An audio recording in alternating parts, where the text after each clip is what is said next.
So one big question is, where are the boundaries? Where are the boundaries between online and offline? Where are the boundaries between one community and another community? And where, I guess, is, broadly speaking, is the field? Where is the field of virtual ethnography? Where is it that the researcher needs to locate him or herself? And how can they best do that?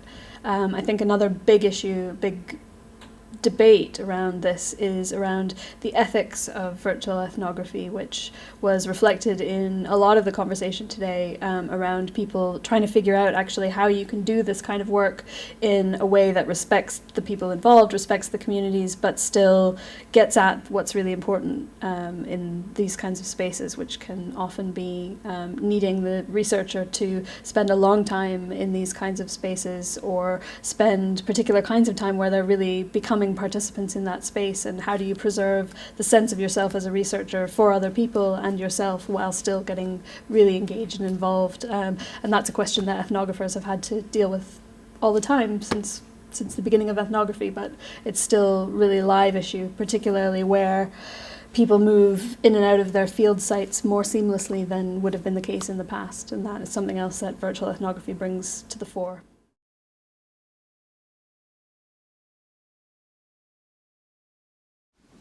This bit of a presentation is really just to touch on some of the issues, some of the big questions that virtual ethnography in particular raises, not only about its own practices, but about generally about practices of ethnography. This image that you're seeing now is from an artist called Pushpamala N, who's a Bangalore-based performance artist. And she has done a lot of work in a particularly interesting way around problematizing some of the sort of stories about ethnography and what ethnography is and does.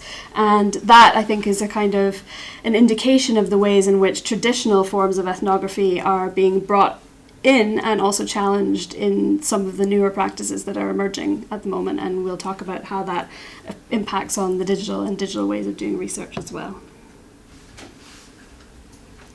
So, a general definition of what ethnography is.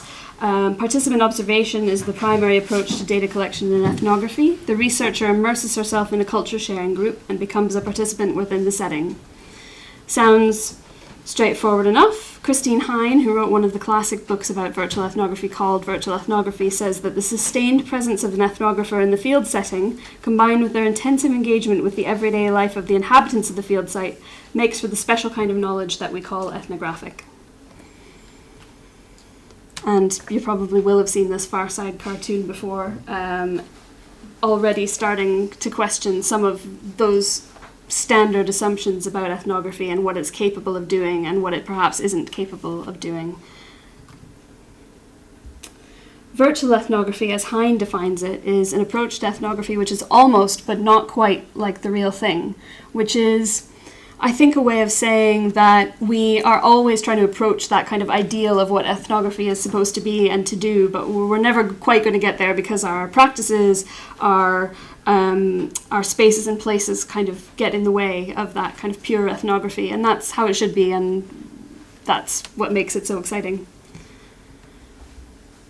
And a word on definitions and terminology. We like virtual ethnography, but other terms that are sort of similar and related, netnography, which tends to be used in a marketing context to work out what consumer behavior is in an online space. Digital ethnography, which is more referring to the use of digital tools and technologies to support ethnographic practices wherever they are and whatever they're about. Cyborg anthropology is kind of emergent at the moment, and it is mainly focused on the ways in which tools and technology are changing us and our communities. So again, it doesn't necessarily have to be internet related, but more technology more generally.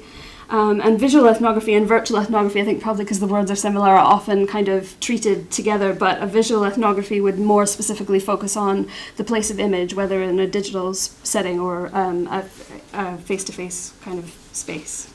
And maybe, possibly, we could probably drop the virtual now and just talk about ethnography, because we just have so many examples of community situations where there's really no such thing as offline. Offline and online are sort of interpenetrating in ways that make the idea of virtual ethnography probably, maybe not now, but maybe quite soon, not really a very informative term. So ethnography as a kind of flexible practice is a useful way of thinking about virtual ethnography. We can ask questions in a virtual ethnographic context about where's the field, what actually community is, how does it play out in virtual online spaces, what counts as participation and immersion for the researcher but also for other participants, and where is that boundary between the offline and the online, is it an important boundary to preserve, or is it something we should be challenging in our research practices? I'll show you a little bit of a recent... Here's an idea. There's no such thing as offline. Okay, before you get all riled up, we're not going to talk about how the internet doesn't exist, because here it is, in your face. I'm in your face.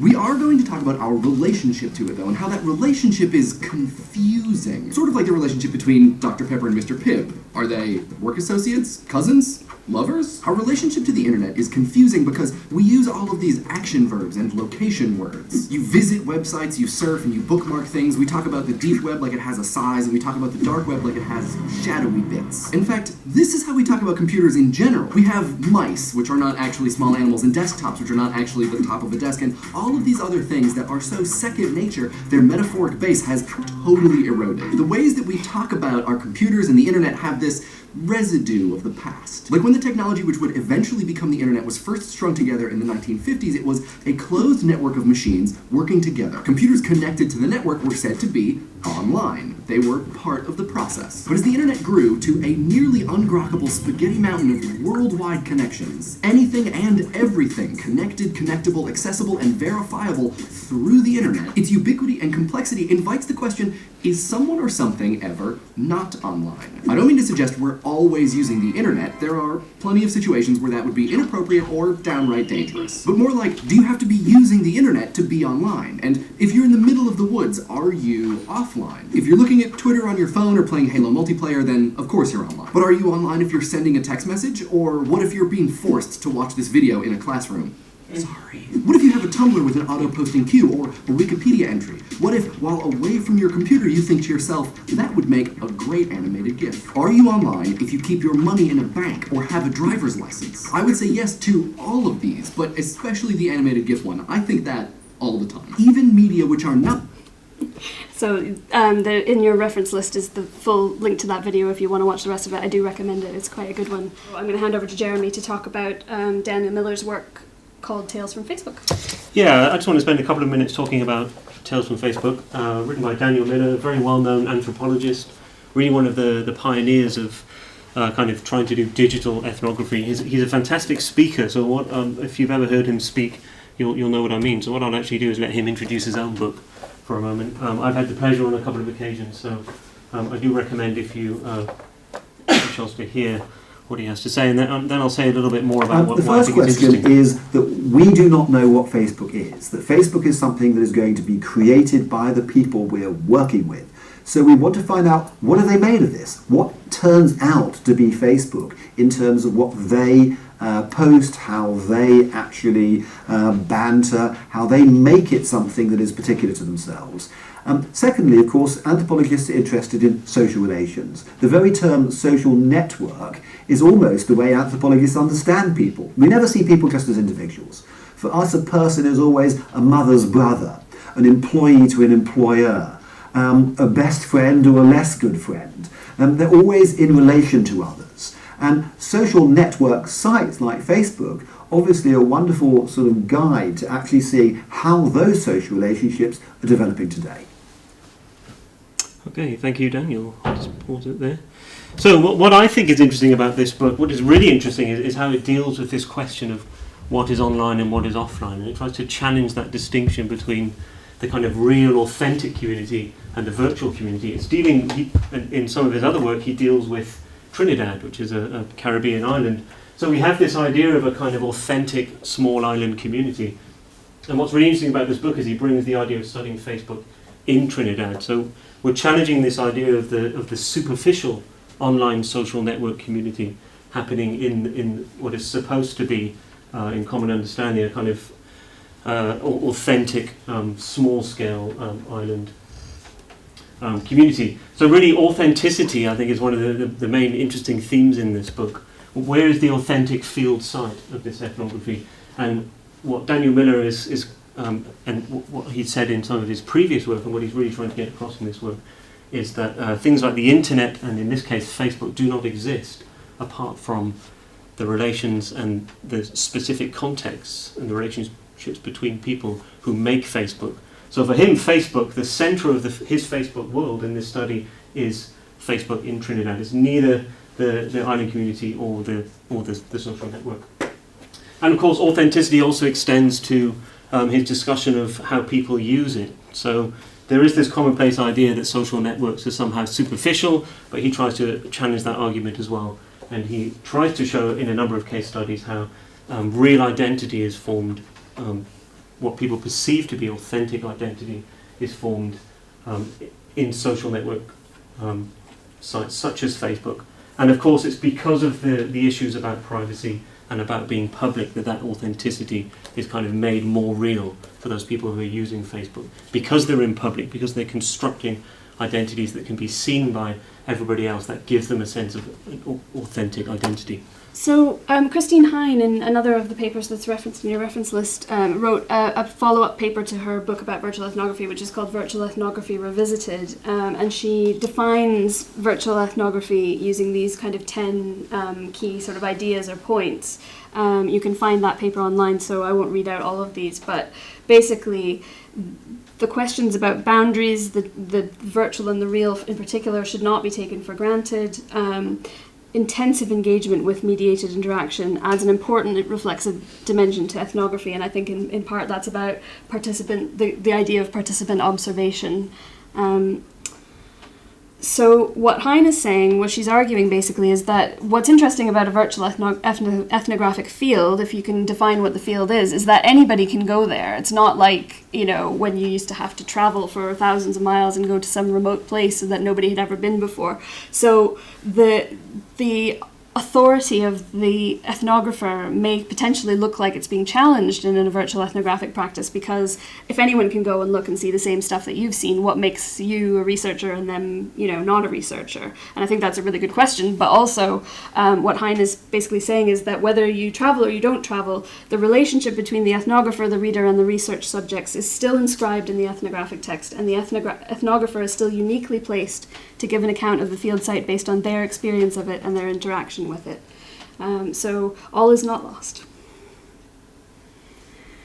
The notion of participant observation, however, does get pretty complex pretty quickly, as in all ethnographic situations, but particularly in a kind of online setting. So this example is a paper from way back in 2004 about a couple of researchers who were working on Buffy the Vampire Slayer discussion boards in a place called the Bronze, which was the official discussion space for Buffy. If anybody else besides me is a Buffy fan, you may remember this.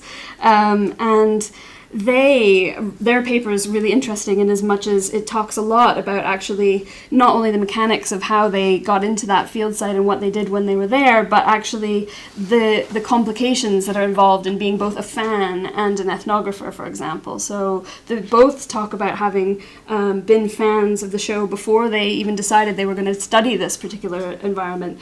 They say that both of them started from a position of stumbling onto a communication forum while surfing the net looking for information about the show. By the time they actually met each other and decided to be systematic about their participation, they were already independently accepted members of the community. They had each generated a base of trust in their insights. So what they did was, between 1998 and 2002, they spent a lot of time on the discussion forum, but also in associated instant messaging chat, emails, real-time chat, and also they participated in some face-to-face gatherings that were held by members of this community. And as they continued to do their work, they also sort of recruited and were kind of asked by other members of the community if they could act as junior sociologists and keep their own field notes within the space of the discussion forum, which I think leads to the very good question, is anyone here a real sheep? I think that this question about participant observation becomes highlighted in an ethnographic setting, and maybe this would be something that would be good for us to talk more about later on. Another kind of really interesting puzzle issue question around participant observation comes from the work of T.L. Taylor, who has done work over the last 10 years or more particularly in massively multiplayer online role-playing games, which are these gigantic games where people are playing like World of Warcraft, where people are playing together online. And she makes the very good point that actually in a space like that, if you want to study that space, you have to play, and not only do you have to play, you have to be good if you want to follow, groups that are extremely advanced and see how community works in those big groups, which she did. You can't kind of come in and just kind of watch, because you'll get killed in 2 seconds and you won't get to see anything that happens. TL was here last year, and she gave a really good talk as part of the Digital Humanities and Social Sciences Day of Ideas, and she showed a little clip, and I'll see if I can get to it. Okay, cool. Of what 5 years old. But these folks come together, raiders. What it looks like in these kinds of spaces, and why you might need to be good to get into them. And they put together this movie to show others what they were accomplishing in the game. And I think it's one of these really nice examples. The language is a little rough, but I think it'll give you some sense for what these spaces look like inside. So let me play a snippet for you. TL's playing a snippet, and I'm playing a snippet of TL. It's all very meta.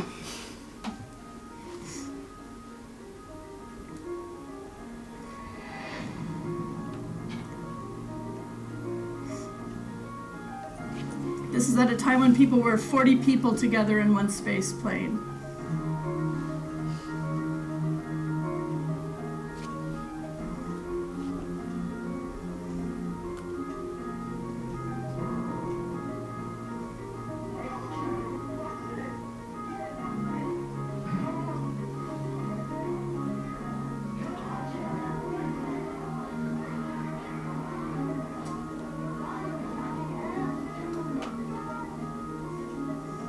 So that's the voice, that's the microphones we're hearing, right? Yeah. The sound. That's and right. Is that the chat? Is that the It could be, or they could be on Skype at the same time.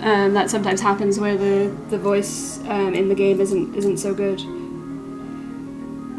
So that video itself goes on for several minutes, and TL doesn't show the whole thing, but she talks about what it can mean to try to be an ethnographer in spaces that kind of are designed to make you feel something. So the kind of, she talks about the unruly and unpredictable nature of doing some kinds of ethnographic research that are laden with emotion and negotiated via the body. And in a talk I was at, I took the second thing. It's not a direct quote from her, but she said, our presence shapes what we find in the ethnographic field, and we are transformed, and we transform those communities, and our stories linger on. Ethnography is deeply transformative work. And I think that I'd be really interested to hear from you guys about your own experiences of whether or not that's been the case, or whether you expect it to be the case in the work that you're going to do. And just to say one more thing about this idea of participant observation, in a project that Jeremy and I both worked on a few years ago, we asked students to be, and Jeremy at that time was a student on the MSc in e-learning program, we asked students to be ethnographers in their own courses and to take field notes of their experiences of assessment and feedback and those kinds of things in their courses. And we of course told all of the students who were taking the courses that this was going to be happening and who the ethnographers were, and that led to a sort of interesting problem for the students who were the ethnographers, because they were in the position where people thought that they were asking questions and doing things because they were trying to get ethnographic data, when in fact, as one of them says, I was truly trying to find out what everyone was up to, because I needed to know, because as a student I was confused and I didn't know what was happening, but that she felt like a spy or like a double agent being in this space and trying to do more than one thing at a time. And that, I think, was something we kind of knew would happen and were sort of prepared for, but of course you're not really prepared until you're there and experiencing it, and I think it was an interesting experience for those students. I think one of the most interesting questions about virtual ethnography is where is this happening? Does it matter, for example, as T.L. Taylor often asks, whether the people that you meet online are telling the truth about themselves? What is the truth about themselves that they would or wouldn't be telling you, and does it matter? And I think for some projects it does matter, and for some it doesn't, and it sort of depends what you're trying to find out. But it's one of the first questions really to try to ask is like, what, you know, if somebody says there's something in the online environment, is it important to you to know whether that's verifiable in kind of demographic terms or whatever? And it's such a kind of interesting question. And also the other thing is about the location of the field site and the fact that in virtual ethnography, flow and connectivity kind of replace the idea of location and boundary. Even if you're in what seems like quite a kind of finite community space, you'll usually find people linking off to something else. And I think this question of, you know, how far do you need to go, how many links, how many levels deep do you have to go in order to get what you need from the field site is pretty important one to consider early on as well. This example is from a researcher, an American researcher called Mer Domingo, who did a project looking at literacy practices of a bunch of what were called Pinoys, Filipino rappers, a community of rappers based all over the world, but she came and did her fieldwork in the UK and was following a group of 6 of this community of young people who were making music and kind of exploring their cultural heritage together. And I'll show you a little bit of one of the videos of one of the participants in her project, a guy called Asiatic. Well, it's his name online anyway. And I'm sorry if anyone speaks Tagalog because this might be rude, I'm not really sure. I'm assuming not. Yo, Asiatic, Lyrico Supremo, Third Eye Productions. Sa lahat ng mga movement sa UK, big up. Yoga Fire, KYD, ISC, lahat ng SBL crew. Make some noise.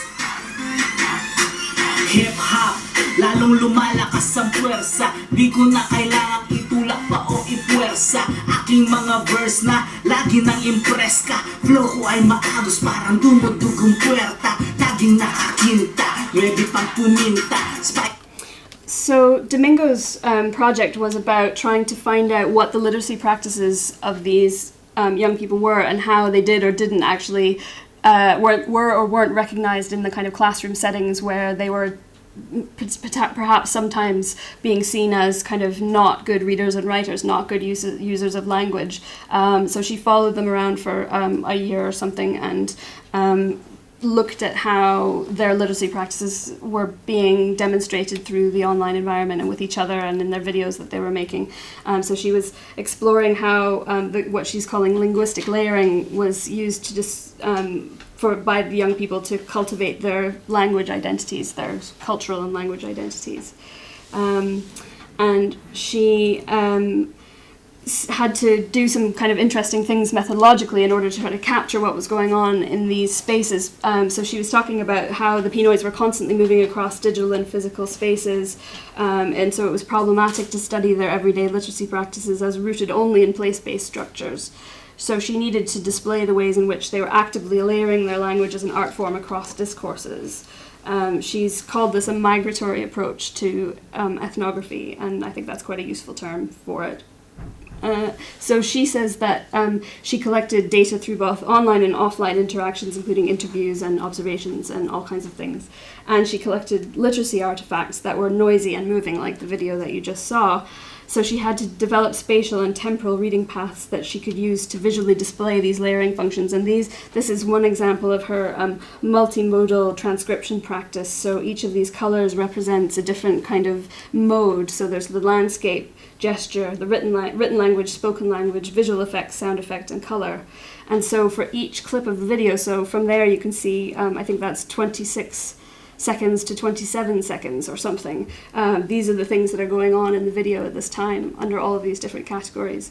And I think she had to kind of develop her own sort of space for keeping these field notes as well and doing this multimodal transcription because it didn't already exist, so she kind of had to invent it. And I think virtual ethnographers often find themselves in that situation where they have to kind of hack some existing tool to make it work for the environment that they're using and try to capture things and archive things and all kinds of stuff. It's complicated.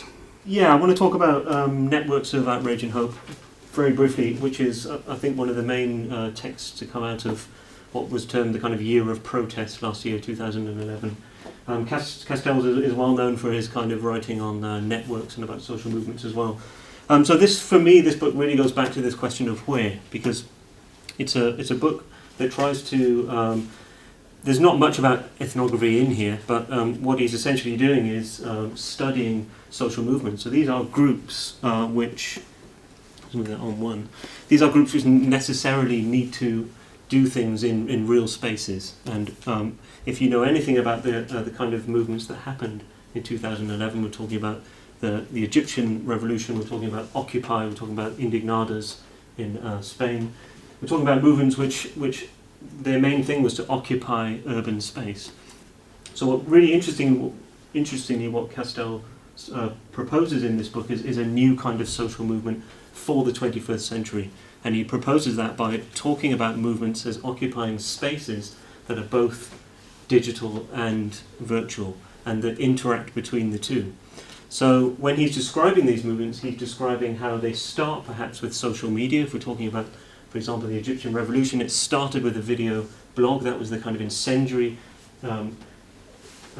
device which sent people to a real location, Tahrir Square in Cairo, and then other social media spaces were interacting with these real spaces in the city. And that's what he really begins to talk about rhizomatic revolution. So this idea that social media allows a more kind of horizontal mode of communication in order for these clusterings of people to form in city spaces. So an interesting kind of spatial theory brought to social movements. For me, what's really interesting, however, is about this relationship between doing ethnography and doing ethnography on something. Because what we have here is a book by one person, supposedly about a social movement which is horizontal, that isn't hierarchical, that can spring up and cluster in different places. But what we have is a centralized text by a very famous, well-known ethnographer, essentially summing up and representing this movement. So that is perhaps something interesting to think about in terms of what we have to do is write and represent these things that we're doing ethnography on. Certainly I have to. Of particular interest to us, and I think probably generally of particular interest in relation to virtual ethnography, is the question of ethics. And as Beaulieu and Astalella point out, there has been a lot of conversation over the last 10 years. This is a Facebook friend wheel, by the way, that shows all the connections between different people in someone's Facebook network. This question about whether we're talking about texts or about people has been ongoing for quite a while. I don't think anybody's resolved it, so it's still a good one to talk about. This is the issue that, these kind of common spatial models of the internet and the conflation of the body with data have to be looked at more closely, because this dominant construction of the internet as a place where human subjects act, which is underpinned by the way that ethical approval processes work in most universities, that require us to think about our participants and as human subjects and to consider it from that point of view. And I'm not disputing that that is an important thing to do, but it might lose us something about actually what makes the internet a different sort of space from face-to-face spaces, and how we might want to look at it in a slightly different way. And Bassett and Reardon have argued that a hybrid model of relational ethics that incorporates text, space, and bodies needs to be applied to internet research. So good luck with that then. And the paper that we sent round raises these two issues about contiguity and about traceability. And these, the authors are arguing, are the kind of important and less well discussed issues around the ethics of doing ethnographic work online. So this kind of dissolving of boundaries between the field and home complicates situations for the researcher themselves, and making clear boundaries between personal and professional spaces becomes more difficult. Leaving the field can't be understood anymore as a trip back home, but as a process of breaking with the routines and practices of field work. And for different people, that's probably challenging in different sorts of ways. geographical and temporal distinctions between the field, at home or away, as the locus and time for producing data, and academia as the locus and time for producing and disseminating knowledge blur to a greater extent when doing networked mediated ethnographies. And some of the examples in that paper I think are quite telling in relation to, for example, how Estalella decided to do his field work and make his kind of presence as a blogger known very widely within the community that he was interested in studying. But the effect of that was that all kinds of boundary crossings were happening, if you think of it as a boundary between the field work that he was trying to do, the stuff he was trying to observe, and the ways that his identity as a researcher, as an ethnographer, was being kind of performed in that space for other academics, for the people he was studying, and it's pretty interesting. And the second issue around traceability. So this question about whether we can actually offer anonymity to our research participants in the same way that we could have felt fairly confident that we could in the past. If we can't, what does that mean for our ethical, our formal ethics applications, but also what does it mean for our research? These sorts of questions about, finding data that's, if you quote something directly from the internet, someone's going to be able to find it and trace it back to find out who said it and where it was said. Do we have an obligation to talk to our participants about that possibility, and what should we say? And I think that, as they point out, we don't really have answers to these questions yet because of the way that ethical discussions around internet research are sometimes framed. So those are the sorts of kind of big ethical questions and issues that they suggest that we talk about, and there may be others that people want to raise as well when we get into discussion. So, one more example from Jeremy.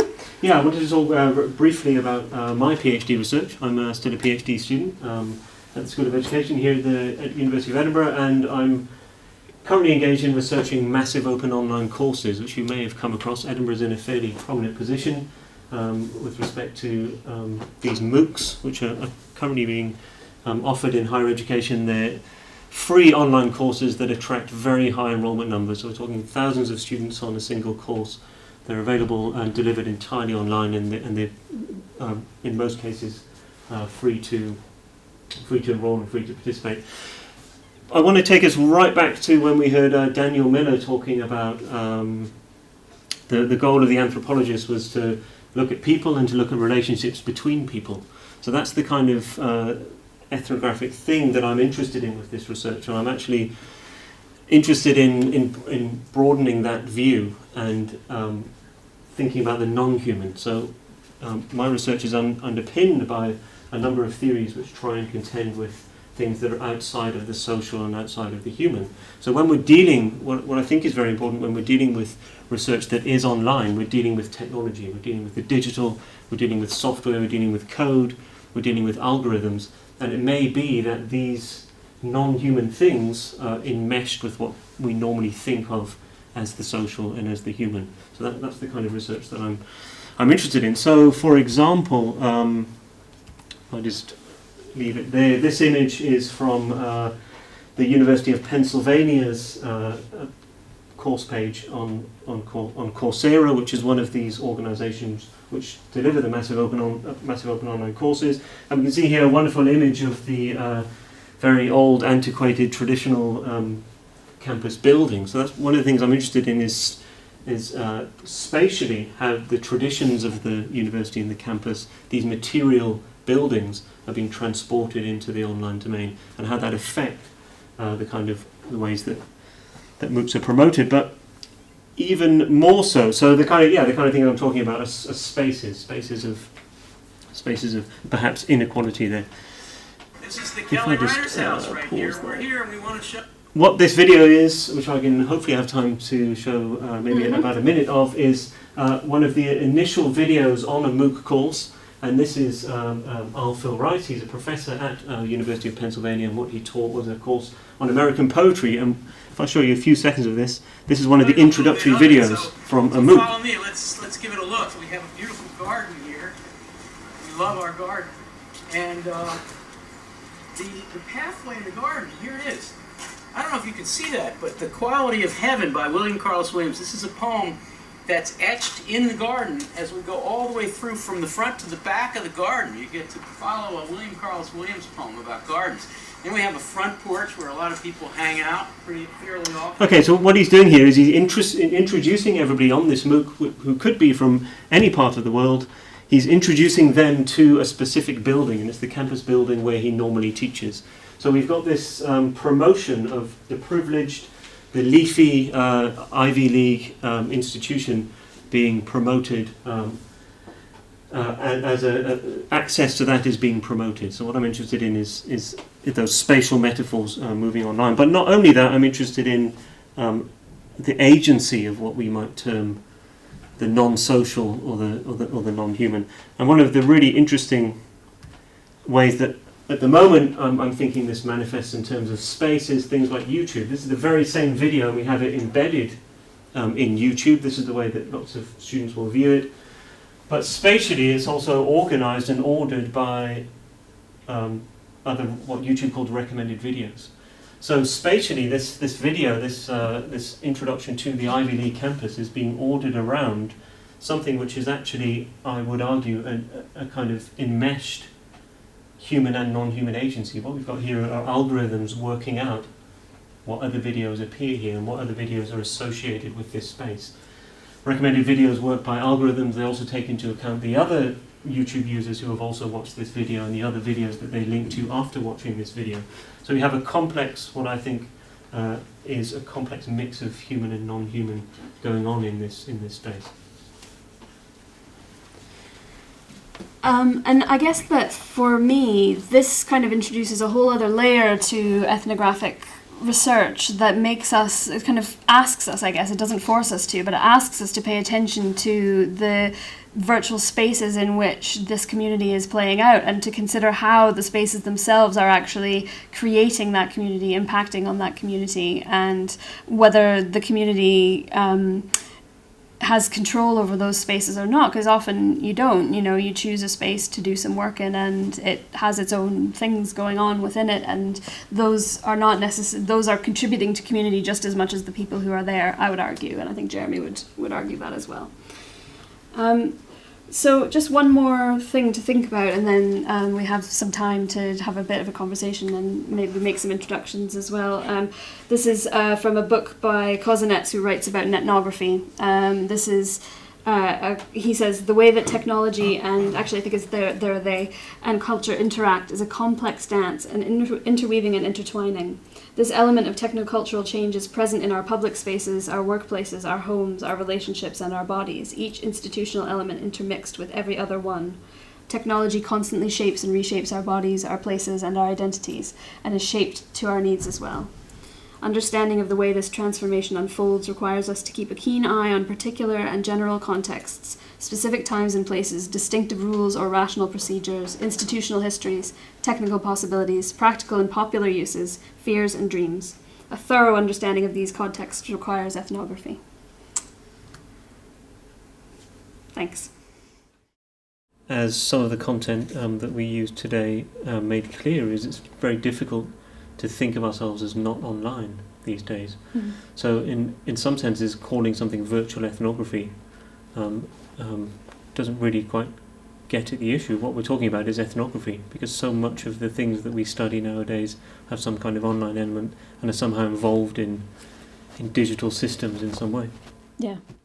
It's figuring out how to create contact with people in an online environment. So I don't think that the most exciting things about online digital education are about how to kind of present more information more quickly or more efficiently. I think it's about how do we extend our understanding of what it means to be with people in a kind of learning and teaching context. So things that explore ways in which people can be together online in perhaps ways that are different and maybe impossible in a face-to-face setting, I think are particularly interesting and exciting.